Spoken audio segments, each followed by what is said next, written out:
morning, church. We are all blessed people because we have a great Lord. He is good and forever He is good. Let's sing this. Lord, you are good and your mercy endureth forever. Lord, you are good and your mercy endureth forever. People from every nation and tongue, from generation to generation, we worship you. Say hallelujah, hallelujah, hallelujah. We worship you for who you are. We worship you. Hallelujah, hallelujah. We worship you for who you are. You are good. Allah kita baik.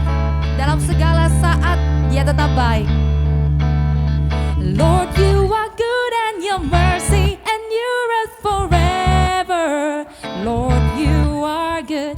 Lord, you are good and your mercy endureth forever. People from every nation and tongue, from generation to generation, we worship you. Hallelujah, hallelujah. We worship you for who you are. All people worship Him. We worship you. Hallelujah, hallelujah. We worship you for who you are. Everybody says, you are good. Are you ready, church, to praise His goodness that lasts for lifetime? Church, say, you are good all the time, all the time. You are good, you are good all the time, all the time. You are good, you are good all the time, all the time. You are good, you are good all the time, all the time. You are good. Lord, you are good and your mercy endureth forever.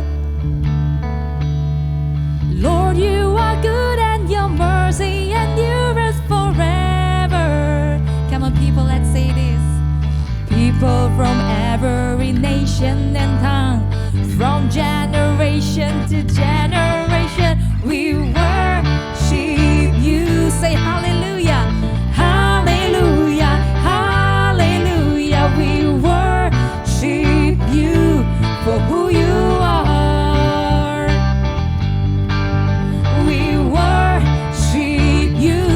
Say hallelujah, hallelujah, hallelujah. We worship you for who you are, for who you are, for who He is, for who you are.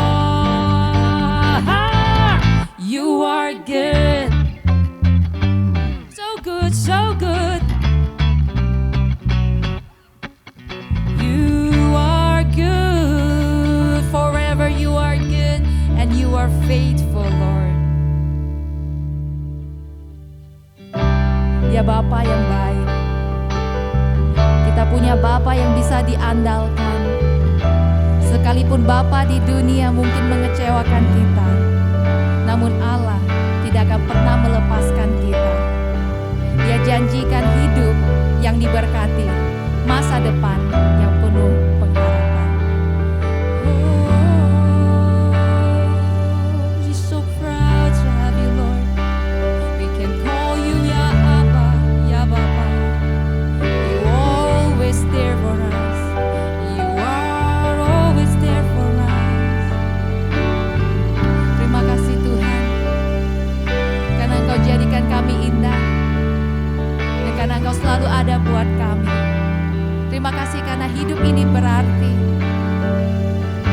Kami punya Engkau, kami punya pengharapan yang baru, kami punya alasan untuk tetap bertahan di masa-masa yang sulit. Karena Engkau ada bersama-sama dengan kami.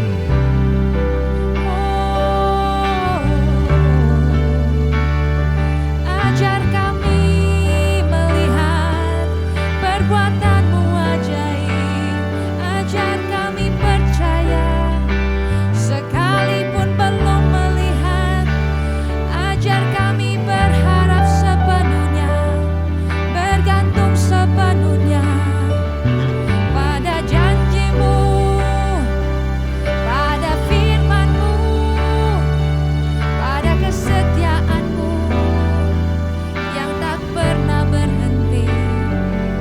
Mengalirlah saat ini Tuhan, biarlah kasih-Mu sekali lagi menyegarkan, memulihkan setiap jiwa yang remuk,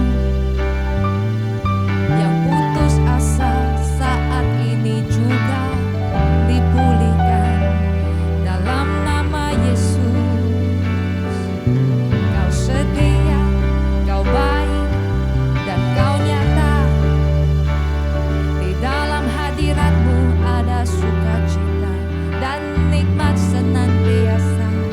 Kami mau selalu ada di dalam hadirat-Mu, di dalam dekapan kasih-Mu.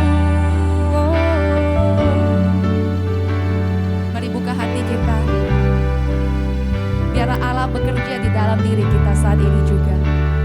Bukan oleh kekuatan maupun kebaikan kita boleh ada saat ini. Melalui pandemi ini, Tuhan membuktikan diri bahwa Dia setia. Dia Bapa yang baik. Mari puji Dia, Church. Terpujilah Tuhan, Allah Bapa kita, Dia baik.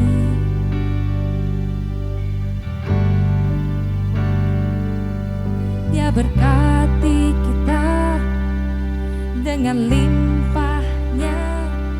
Dia baik, Dia baik.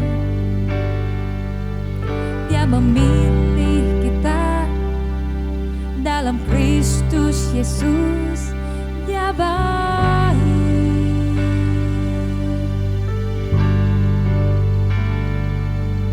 Menjadi anaknya sesuai kehendaknya. Dia baik.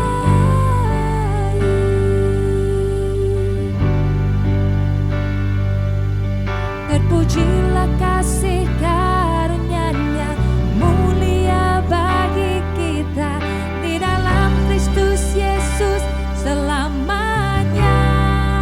Bukan kebaikanku, bukan perbuatanku, tapi kasih karunia-Mu yang selamatkan aku. Bukan kebenaranku, bukan kekuatanku, tapi kasih karunia-Mu di dalam hidupku. Dia baik. Dalam segala hal yang terjadi dalam hidupku, aku akan selalu berkata bahwa Engkau baik. Sampai selama-lamanya Engkau baik. Kau baik, Kau baik, dan Kau setia Tuhan. Dan mulutku akan memuji Engkau sampai selamanya. Terpujilah Tuhan, Allah Bapa kita. Dia baik, Dia baik, Dia baik. Oh, Dia berkati kita dengan limpahnya. Dia baik. Katakan lebih lagi, Dia baik. Dia memilih kita dalam Kristus Yesus. Dia baik. Oh, menjadi anaknya, menjadi anaknya sesuai kehendaknya. Dia baik. Mari puji Dia. Terpujilah kasih karunia-Nya, mulia bagi kita di dalam Kristus Yesus selamanya. Bukan kebaikanku, bukan perbuatanku, tapi kasih karunia-Mu yang selamatkan aku. Bukan kebenaranku, bukan kekuatanku, tapi kasih karunia-Mu di dalam hidupku. Dia Bapa,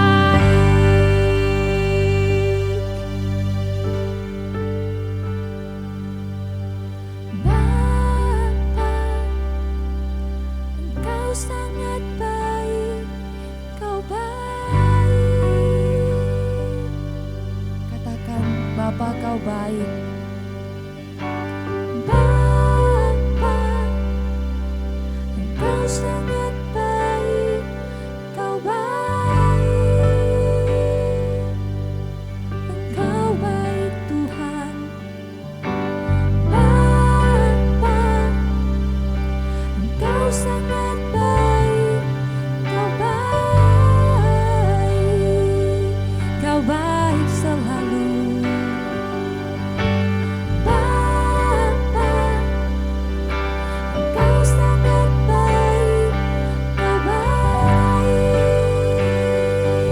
Terpujilah kasih karunia-Mu Tuhan. Terpujilah kasih karunia-Nya, mulia bagi kita di dalam Kristus Yesus selamanya. Terpujilah, terpujilah kasih karunia-Nya, mulia bagi kita di dalam Kristus Yesus selamanya. Bukan kebaikanku, bukan perbuatanku, tapi kasih karunia-Mu yang selamatkan aku. Bukan kebenaranku, bukan kekuatanku, tapi kasih karunia-Mu di dalam hidupku.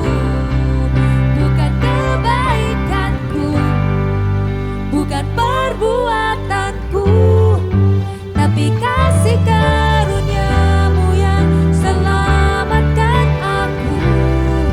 Bukan kebenaranku, bukan kekuatanku, tapi kasih karunia-Mu di dalam hidupku. Dia baik. Oh,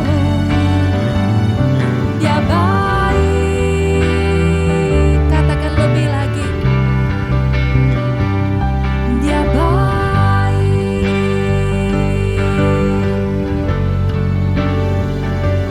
Dia baik, Bapa. Dia baik.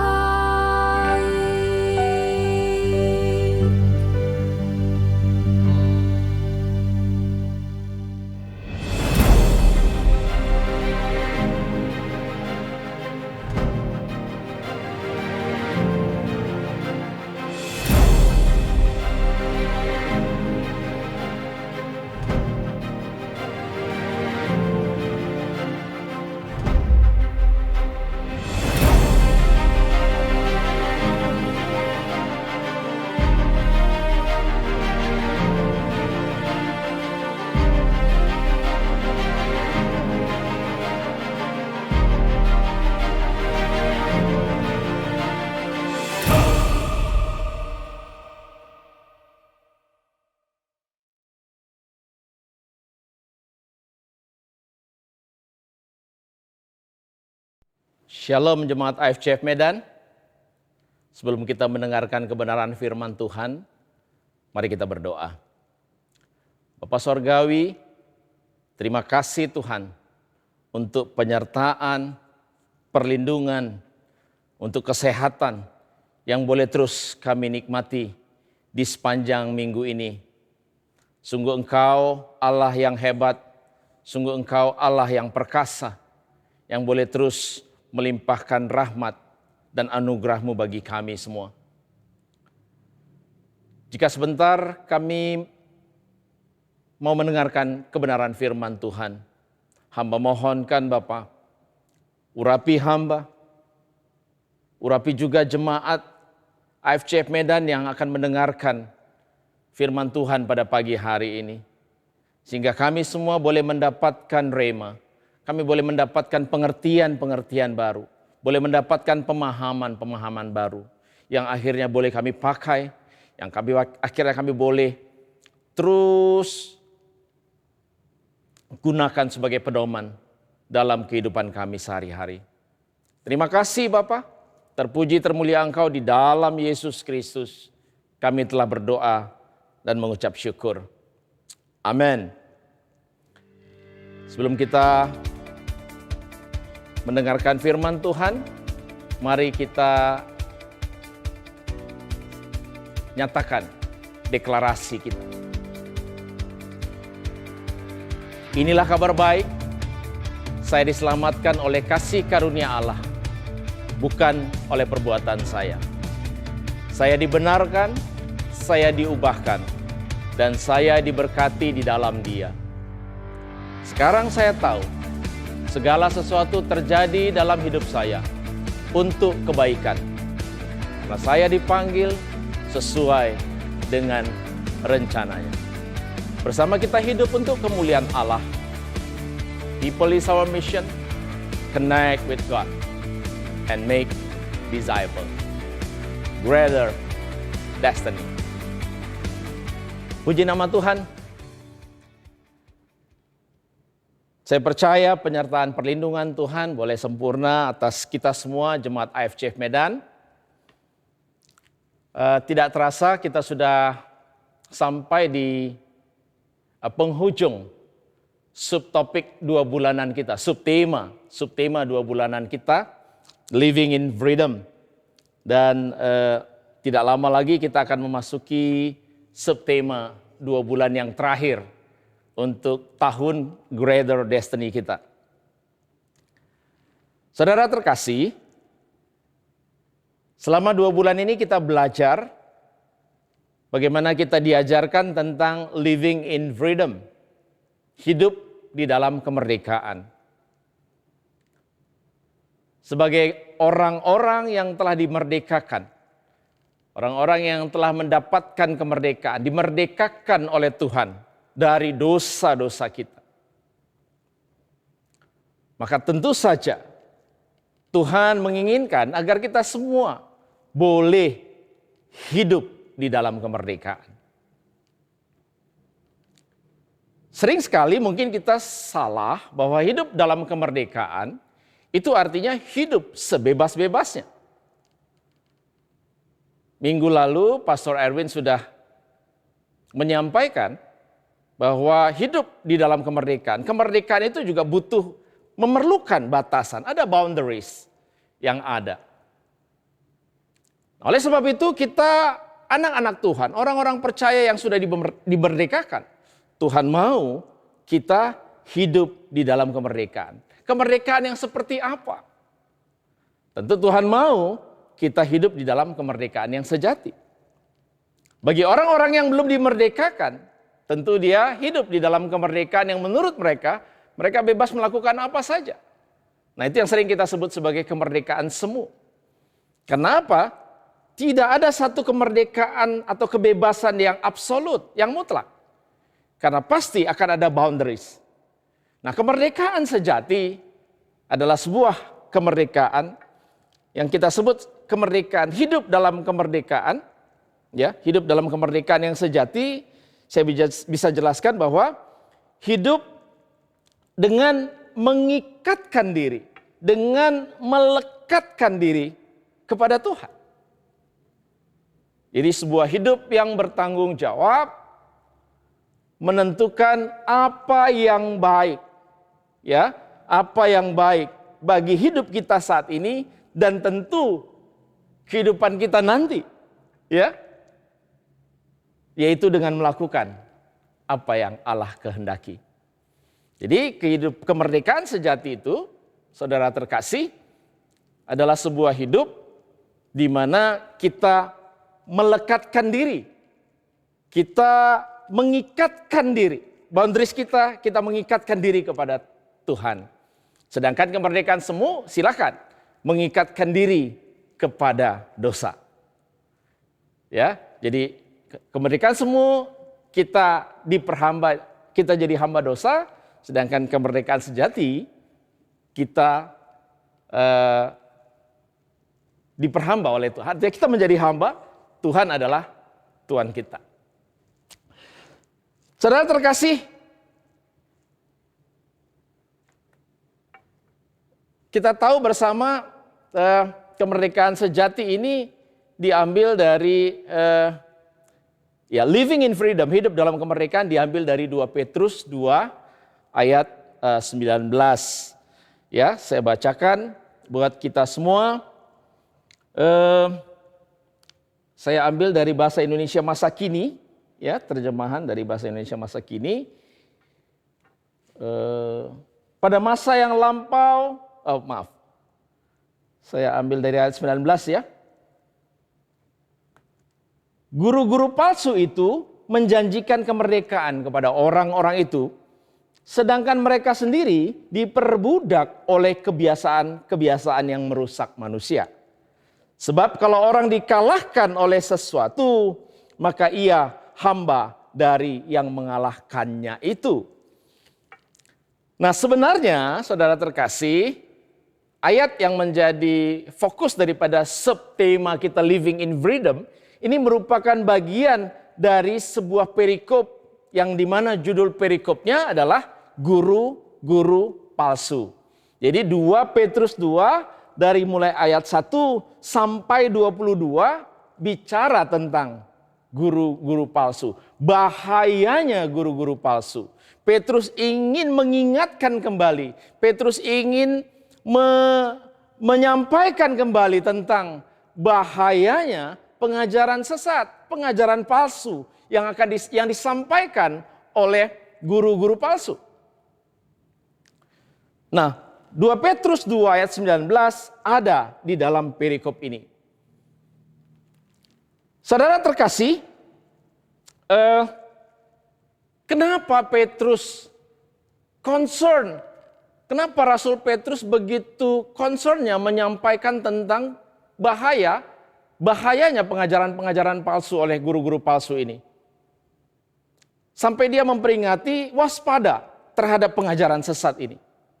Nah, ketika Petrus menyampaikan ini kepada orang-orang percaya di masanya, ketika itu Rasul Paulus sudah meninggal dunia, sudah meninggal.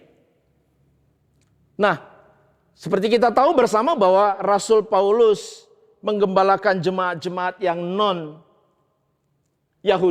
sedangkan Rasul Petrus menggembalakan jemaat-jemaat Yahudi. Nah, sepeninggal Rasul Paulus, Rasul Petrus melihat bahwa mulai ada suatu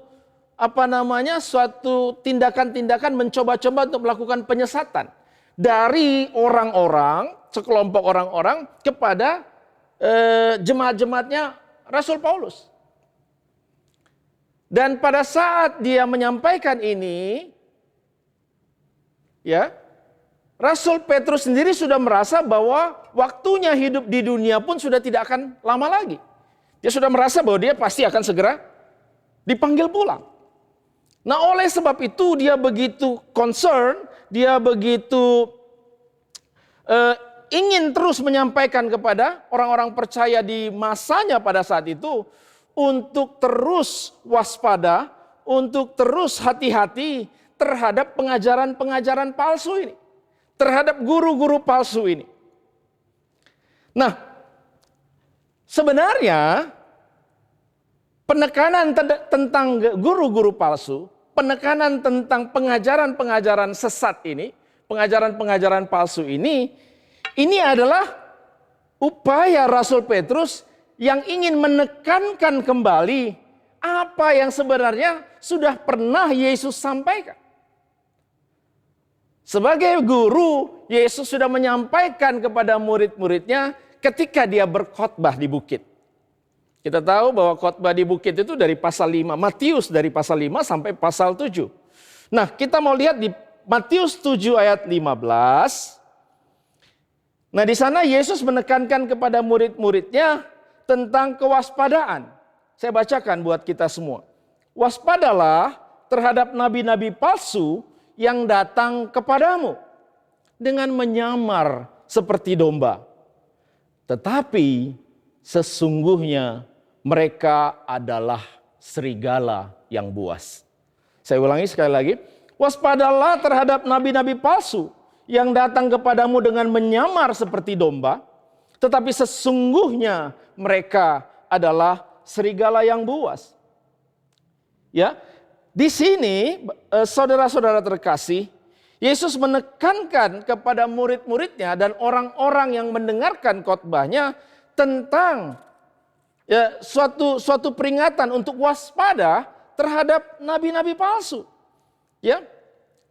Dan kemudian juga di dalam Matius 24 ayat 11 dan 24, saya ulangi, dalam Matius 24 ayat 11 dan 24, saya bacakan buat Anda. Banyak nabi palsu akan muncul. Ayat 11 ya. Banyak nabi palsu akan muncul dan menyesatkan banyak orang. Ayat 24. Sebab Mesias palsu dan nabi-nabi palsu akan muncul. Dan mereka akan mengadakan tanda-tanda yang dahsyat dan mukjizat-mukjizat sehingga sekiranya mungkin mereka menyesatkan orang-orang pilihan juga. Saudara terkasih, di dalam Matius 18 ya, ayat 6 disampaikan, Yesus juga berkata di dalam Matius 18 ayat 6, lebih baik batu kilangan diikatkan pada leher para guru-guru palsu tadi. Saya bacakan buat Anda. Tetapi barang siapa menyesatkan salah satu dari anak-anak kecil ini yang percaya kepadaku, lebih baik baginya jika sebuah batu kilangan diikatkan pada lehernya, lalu ia ditenggelamkan ke dalam laut. Yesus sangat mengetahui, Yesus sangat menyadari bahwa pengajaran-pengajaran palsu atau pengajaran sesat oleh guru-guru palsu akan sangat mengerikan, saudara terkasih. Akan sangat mengerikan. Itu kenapa Yesus begitu kuatnya untuk menyampaikan ini kepada murid-murid dan kepada orang-orang yang mendengarkan khotbahnya. Ya. Karena apa? Yesus sangat juga sadar dan Yesus sangat tahu bahwa orang yang menerima pengajaran sesat atau pengajaran palsu tentu akan juga berupaya keras menyampaikan pengajaran palsu ini kepada orang lain. Agar apa? Agar juga orang-orang lain banyak yang tersesat. Menyesatkan orang-orang lain. Kita tahu bersama firman Tuhan bilang bahwa mendekati akhir zaman, iblis akan bekerja dengan lebih sangat giat lagi. Karena apa? Karena dia ingin mengumpulkan lebih banyak orang lagi untuk boleh bersama-sama dengan dia nanti. Ya, di neraka sana. Nah, karena Yesus tahu bahwa siapa yang disesatkan akan berusaha menyesatkan orang lain, ya, sebab pada akhirnya tujuannya seperti yang sudah saya katakan di barusan, tujuannya adalah menyesatkan sebanyak-banyaknya orang, khususnya menjelang akhir zaman. Jadi Yesus sudah tahu bahwa guru-guru palsu dengan pengajaran-pengajaran palsu akan semakin intens, akan semakin luar biasa melakukan penyesatan-penyesatan khususnya menjelang akhir zaman. Nah, jadi Bapak Ibu, ya, saudara terkasih, tentu yang menjadi pertanyaan kita sekarang, ya, yang kita sama-sama mau belajar pada pagi hari ini, pertanyaannya adalah, ya, bagaimana kita dapat mengenal bahwa seseorang itu adalah guru palsu? Bagaimana kita dapat mengenal bahwa pengajaran yang disampaikan ke kita, pengajaran yang kita dengar adalah pengajaran-pengajaran palsu? Ini sesuatu yang penting buat kita pagi hari ini. Bapak Ibu Saudara terkasih. Ini yang Petrus benar-benar mau ingatkan kepada orang-orang percaya di masa itu dan kepada kita pada hari ini. Mari kita ingat pesan Yesus tadi kan. Di dalam Matius 7 ayat 15 sampai 22. Ya. Nah, kita mau belajar bagaimana caranya mengenal guru-guru palsu ini. Bagaimana caranya kita mengenali guru-guru palsu. Saudara terkasih, dalam Matius 7 ayat 15 sampai 22, di sana kita bisa mulai belajar mengenal nabi atau guru-guru palsu. Yang pertama di sana dikatakan, ya, tadi saya sudah bacakan ayat 15, saya bacakan ayat 16 buat Anda. Dari buahnya lah kamu akan mengenal mereka. Dapatkah orang memetik buah anggur dari semak duri atau buah ara dari rumput duri? Demikianlah setiap pohon yang baik menghasilkan buah yang baik. Sedang pohon yang tidak baik menghasilkan buah yang tidak baik. Tidak mungkin pohon yang baik menghasilkan buah yang tidak baik. Ataupun pohon yang tidak baik itu menghasilkan buah yang baik. Dan setiap pohon yang tidak menghasilkan buah yang baik pasti akan ditebang dan dibuang ke dalam api. Jadi saudara terkasih, di sini dikatakan ayat 20, jadi dari buahnya lah kamu akan mengenal mereka. Maaf, dari Matius 7 ayat 15 sampai 20. Jadi dari ayat terakhir tadi ayat 20, jadi dari buahnya lah kamu mengenal mereka. Jadi di dalam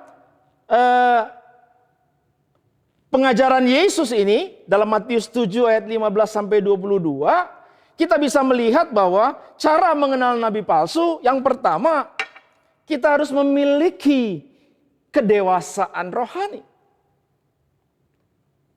Apa artinya? Kita harus punya pengetahuan. Kita harus punya pengalaman menghidupi firman Allah hari demi hari. Dengan kata lain, kita harus memiliki persekutuan yang baik. Kita harus intim dengan Allah. Inilah yang disebut dengan kita memiliki kedewasaan rohani. Sebab dengan memiliki hubungan yang intim dengan Tuhan, dengan memiliki persekutuan yang erat dengan Tuhan, maka tentu kita akan punya kedewasaan rohani.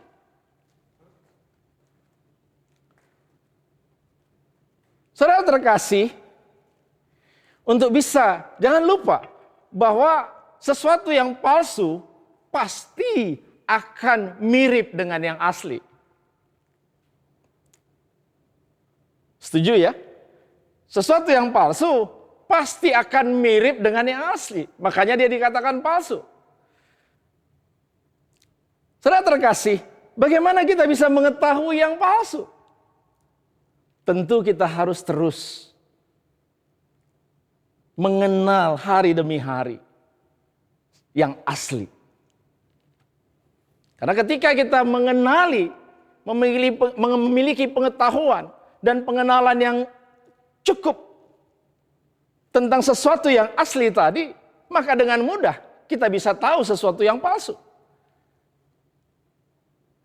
Dengan memiliki pengetahuan dan pengenalan yang kuat akan Allah kita lewat firman-Nya hari demi hari, dengan memiliki persekutuan dan keintiman dengan Tuhan, maka dengan mudah kita bisa memahami dan kita bisa mengenali pengajaran-pengajaran yang tidak berdasarkan dan tidak sesuai dengan firman Tuhan.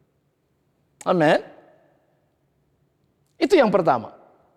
Yang kedua, saudara terkasih, untuk bisa mengenali guru-guru palsu dan pengajaran-pengajaran palsu ini, di dalam Matius 15 tadi, di dalam Matius 7 tadi dengan jelas dikatakan bahwa kita harus melihat buahnya.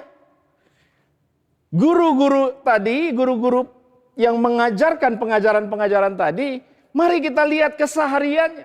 Kita lihat buahnya. Mari kita lihat buahnya, apa maksudnya buahnya? Karakter. Mari kita lihat perilaku dari guru-guru tadi, pengajar-pengajar tadi. Pertanyaannya, mereka berintegritas atau tidak? Berintegritas, apa yang dia ajarkan, apa yang dia sampaikan, apa yang dia mintakan, apakah itu juga dia lakukan di dalam hidupnya? Jangan-jangan yang dia ajarkan apa, yang dia lakukan apa, berbeda. Pak, mereka juga bicara berdasarkan firman, benar. Berdasarkan firman, tapi disampaikan dengan interpretasi mereka. Karena kalau disampaikan dengan interpretasi mereka, maka ada satu kecenderungan pengajar-pengajar palsu ini akan menyampaikan sesuai dengan keinginan mereka.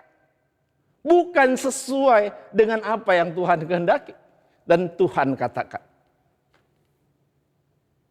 Jadi mari kita lihat buahnya di sana. Ya. Ketika pengajaran sesat dilakukan, percaya saudara terkasih, pasti buahnya adalah kehidupan yang sesat. Amin. Ketika pengajaran sesat yang disampaikan, maka guru-guru palsu ini, pengajar-pengajarnya akan memiliki kehidupan yang sesat. Ya.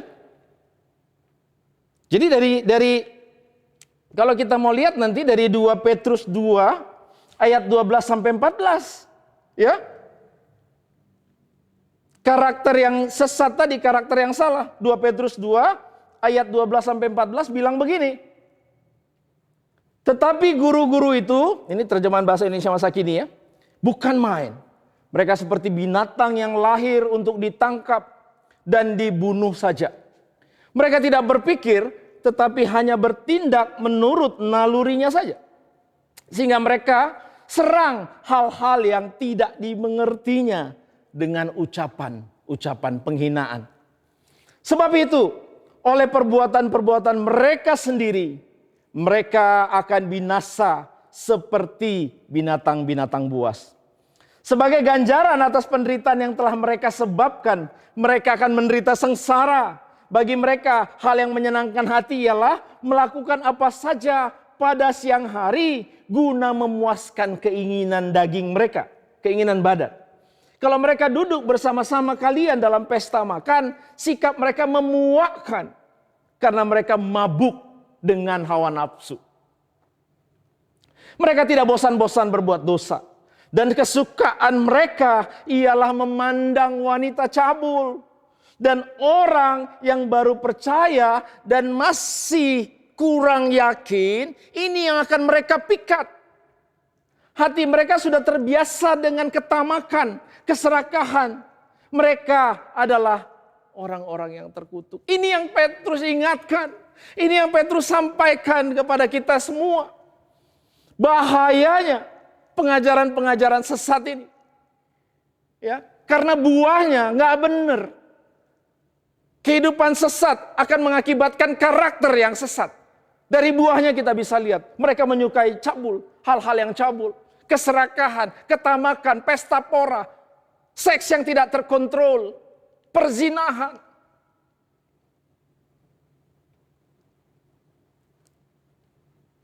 Nah, sekarang kita mau belajar, saudara terkasih. Bagaimana ciri daripada guru palsu? Kita harus mengenali tadi. Ya, ciri-cirinya apa rupanya? Ya. Di dalam 2 Petrus 2 dengan jelas dikatakan, kita mau lihat satu-satu, satu persatu. Yang pertama, guru-guru palsu ini, pengajar-pengajar palsu ini hidup di dalam kesombongan. Mari kita lihat di dalam 2 Petrus 2 ayat 1 dan 10. Ya, 2 Petrus 2 ayat 1 dan 10. Saya bacakan buat Anda semua. Ayat 1, pada masa yang lampau di antara umat Allah telah muncul nabi-nabi palsu. Begitu juga di antaramu akan muncul guru-guru palsu. Mereka akan memasukkan ajaran-ajaran yang tidak benar, yang membinasakan orang. Dan mereka akan menyangkal penguasa yang sudah membebaskan mereka. Dengan demikian, mereka mendatangkan kebinasaan atas diri sendiri yang akan menimpa mereka dengan cepat. Ayat 10, saya akan bacakan lagi buat kita semua. Khususnya orang-orang yang menuruti keinginan-keinginan hawa nafsu mereka yang kotor dan yang menghina kekuasaan Allah. Begitu berani dan sombongnya guru-guru palsu itu, sehingga mereka tidak segan-segan menghina para makhluk yang mulia di surga sekalipun. Luar biasa kejinya, luar biasa dahsyatnya penyesatan. Jadi yang pertama cirinya itu mereka hidup di dalam kesombongan. Orang-orang pengajar-pengajar palsu ini, saudara terkasih, ini hidup di dalam kesombongan. Mereka orang-orang yang sombong, di sini dikatakan hidup di dalam keinginan-keinginan hawa nafsu yang kotor. Kemudian juga bahkan menghina kekuasaan Allah, menentang Allah. Itu kenapa Petrus begitu terus ingin menyampaikan ini kepada orang-orang percaya di masa itu. Yang pada akhirnya sekarang kita boleh belajar dari sana. Ya, saudara terkasih, kita bandingkan dulu. Ya, mari kita lihat Yohanes 14 ayat 6. Yohanes 14 ayat 6 saya rasa kita semua sudah tahu. Yesus berkata, akulah jalan dan kebenaran dan hidup. Tidak akan ada seorang pun yang datang kepada Bapa kalau tidak melalui aku, kata Yesus. Ya, jadi Allah sudah berikan Yesus, sudah mengutus Yesus untuk menjadi jalan untuk keselamatan, jalan dan kebenaran dan hidup. Tetapi orang-orang sombong ini tidak mengakui. Orang-orang sombong ini tidak mengakui. Yohanes 3 ayat 16 dan sampai dengan 17 juga berkata, ayat 16, karena begitu besar kasih Allah akan dunia ini, saudara terkasih. Karena begitu besar kasih Allah, maka dia mengaruniakan anaknya yang tunggal. Supaya setiap orang yang percaya kepadanya tidak binasa, melainkan beroleh hidup yang kekal. Jelas sekali. Kasih Allah, dia turunkan anaknya yang tunggal. Supaya apa? Supaya kita semua tidak binasa. Ketika kita percaya, ketika kita percaya bahwa keselamatan hanya dapat diperoleh melalui Yesus Kristus sebagai anak Allah yang diutus ke dunia. Dan ini yang dipungkiri. Mereka tidak mengakui. Banyak pengajar-pengajar yang tidak mengakui ini, Bapak Ibu, saudara terkasih. Nah, pengajaran-pengajaran sesat ini menolak Yesus sebagai juru selamat. Menolak Yesus sebagai anak Allah yang diutus dari surga. Dan menolak keutamaan serta keilahian Yesus. Ini sudah terjadi, Bapak Ibu saudara terkasih, di dalam masa kita sekarang ini. Sering kita dengar, bahkan beberapa kita dengar, ada pengajaran-pengajaran yang menolak bahwa Yesus adalah Tuhan dan Juru Selamat. Menolak bahwa Yesus diutus Allah dari surga. Dan menolak bahwa Yesus itu adalah Tuhan, keilahian. Bukankah kesemuanya itu artinya bahwa itu menentang Allah? Nah, ini yang dilakukan oleh para pengajar-pengajar palsu. Dengan pengajaran-pengajaran yang palsu. Nah, ciri yang kedua, ya, setelah hidupnya penuh dengan kesombongan, hidupnya dipenuhi atau dikuasai oleh hawa nafsu. Mari kita baca 2 Petrus 2 ayat 2, ayat 3 dan ayat 14. Saya bacakan buat kita semua. Meskipun begitu, banyak orang akan mengikuti cara hidup guru-guru palsu itu yang dikuasai oleh hawa nafsu mereka. Dan perbuatan guru-guru itu akan membuat banyak orang menghina jalan benar yang menuju kepada Allah. Menghina Yesus. Perbuatan guru-guru palsu itu akan membuat banyak pengikutnya yang sudah tersesat tadi, yang sudah mengalami penyesatan, kemudian menghina jalan yang benar tadi. Ayat 3, ya, karena mereka serakah, maka guru-guru palsu itu akan menceritakan kepadamu cerita-cerita yang dikarang sendiri. Cerita isapan jempol, saudara terkasih. Dongeng-dongeng. Karena apa? Karena mereka ingin mendapatkan keuntungan dari kita, dari kalian. Tetapi pengadilan untuk menjatuhkan hukuman ke atas mereka sudah lama disiapkan. Dan kebinasaan yang sudah ditentukan untuk mereka sedang menantikan mereka. Ayat yang satu lagi tadi, ayat yang ke-14. Tadi saya sudah bacakan juga, saya ulangi lagi buat Anda. Mereka tidak bosan-bosan berbuat dosa. Dan kesukaan mereka ialah memandang wanita cabul. Dan orang yang baru percaya dan masih kurang yakin, inilah yang mereka akan pikat. Hati mereka sudah terbiasa dengan keserakahan. Mereka adalah orang-orang yang terkutuk. Nah, jadi Petrus menggambarkan mereka-mereka ini dengan sangat keras sebetulnya.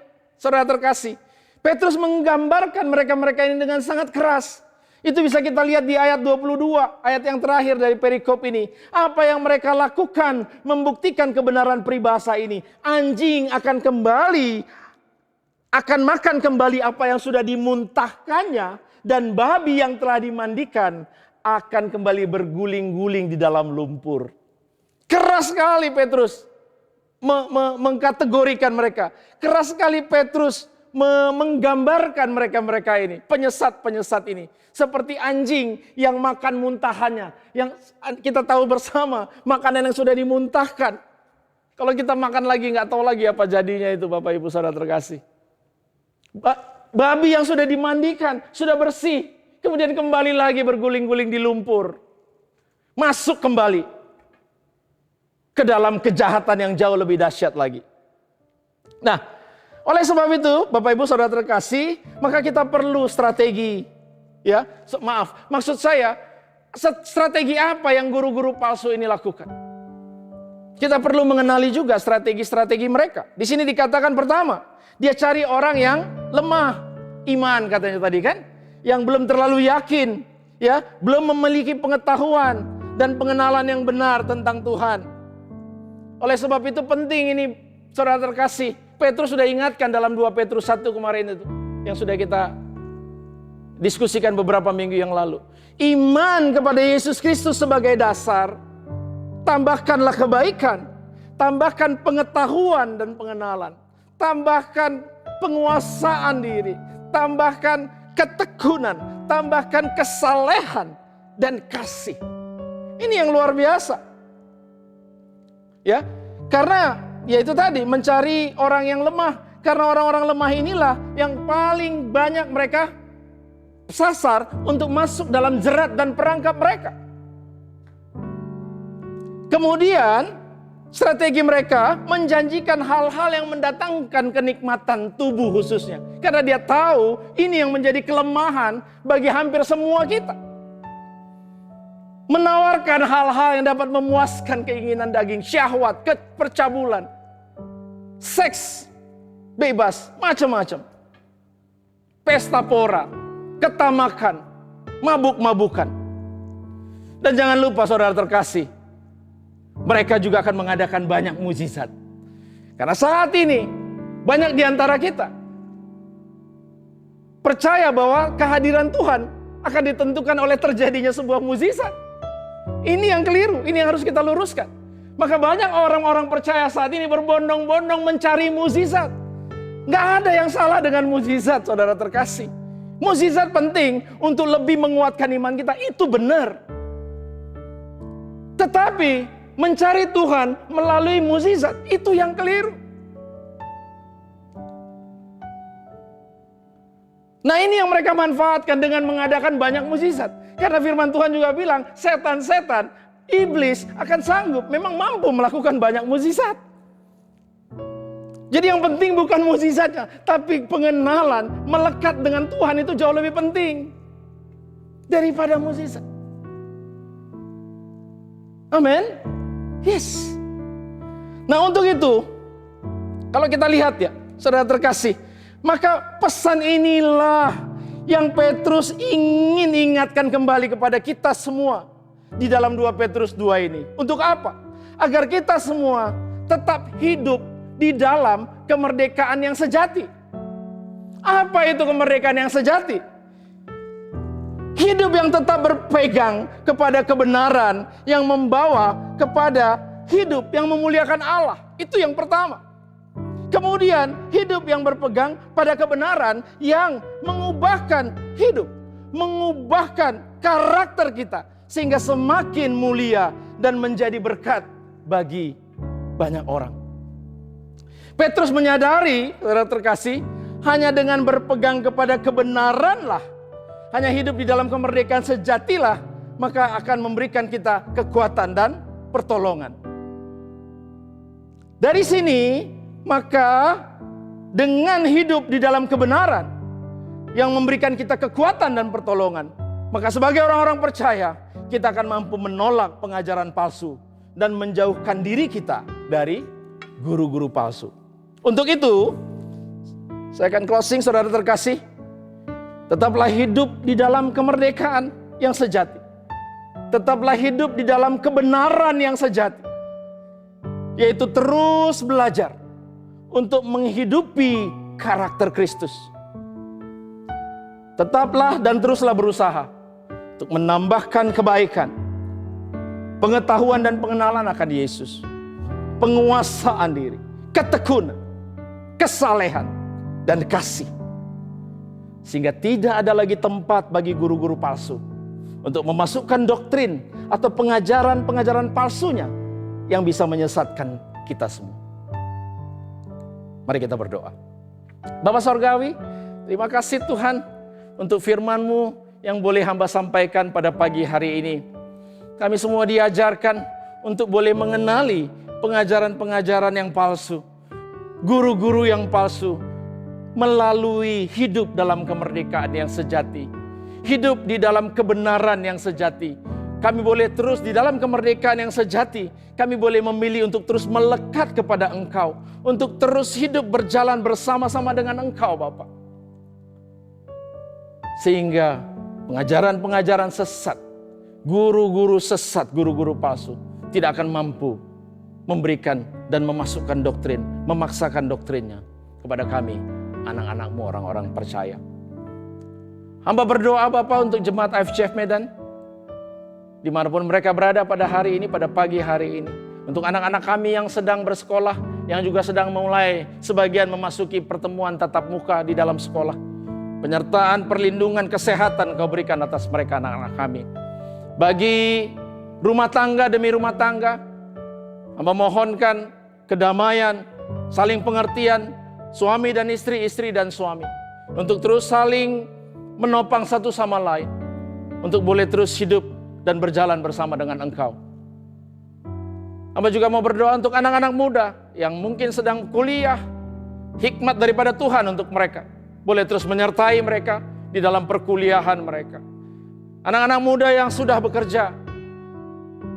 Hamba berdoa untuk mereka Bapak. Untuk mereka boleh terus bekerja dengan giat. Dan boleh di dalam dunia sekuler, di dalam pekerjaan mereka. Mereka juga boleh terus menunjukkan dan memberitakan kabar baik bagi orang-orang yang ada di sekelilingnya. Terima kasih Bapak. Terima kasih untuk penyertaan, perlindungan, hikmat, kesehatan. Semua yang boleh kami nikmati di sepanjang hidup kami. Terpuji termulia Engkau di dalam Yesus Kristus. Kami telah berdoa dan mengucap syukur. Mari semua kita yang diberkati pada pagi hari ini. Bersama-sama kita katakan, amin. Happy Sunday, Church. God bless us all. Puji nama Tuhan, terima kasih untuk Pak Erwin yang sudah menyampaikan kebenaran firman Tuhan. Saya percaya Anda dan saya, kita semua dipanggil untuk bukan hanya sebagai pendengar, tetapi sebagai pelaku-pelaku kebenaran firman Tuhan. Mari sama-sama kita responi kebenaran firman Tuhan pada pagi hari ini dengan menjadi pelaku firman Tuhan. Dan hari ini sungguh satu sukacita saya bisa menyambut Anda semuanya, terutama mungkin ada yang baru pertama kali mengikuti ibadah kita, welcome. Selamat datang di gereja ini, selamat datang. Welcome to this church, this is our home. Ini adalah rumah kita bersama untuk bertumbuh bersama-sama di dalam kebenaran firman Tuhan.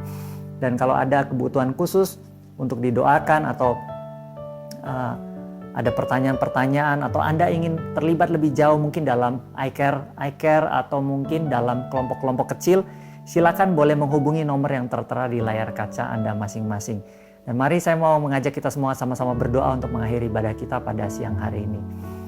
Tuhan, kami mengucap syukur pada siang hari ini. Terima kasih untuk kebenaran firman-Mu yang sudah disampaikan. Tuhan, kami semua ingin menjadi pelaku-pelaku kebenaran firman Tuhan.